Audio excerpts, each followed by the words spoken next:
Vulnerability means having no control over your mind, body, or soul. You have absolute no control over what happens to you. All your basic human rights are taken from you. Even your feelings are completely controlled by someone else. Back then, I had no voice, no choice. I had no control whatsoever over my own life. I knew that my home and the people that I love were so close to me. Just a few minutes drive from where I was being held. Yet they felt so far and out of reach. I feared that I would never get to see them again. I thought that I would never return home. But I was lucky. I was one of the few who were released on the last day of the temporary ceasefire as part of the hostages exchange agreement. Standing here today, I realize how fortunate I am to be alive, to be free, to be safe, and to be able to share my story with you. I realize that I could have just as easily still be there, perhaps even killed, with my story being told to you by others, or lost and never told.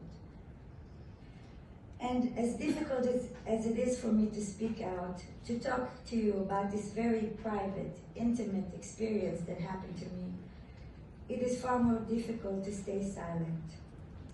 I don't see myself as a victim. I am a strong, independent woman, and no one can change that. The sexual assault I experienced should never happen to any human being, under any circumstances. No one should ever be sexually violated, and there are no justifying circumstances for these crimes.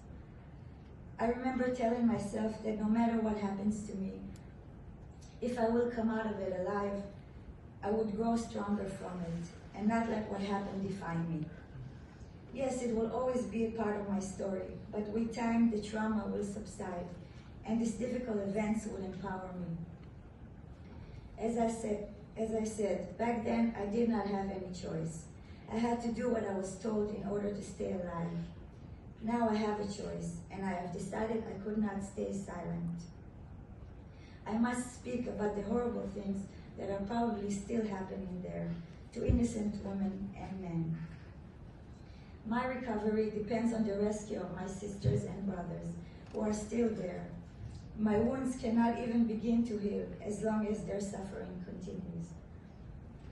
When I was in Gaza, during the first days of the war, I saw President Biden's plane landing in Israel. It gave me such hope and strengthened me, knowing that Israel's best friend was coming to our aid. President Biden's last speech renewed my hope that we can move forward with the deal and release all hostages as soon as possible. And I really, really hope that it will happen soon. Thank you. Thank you so much.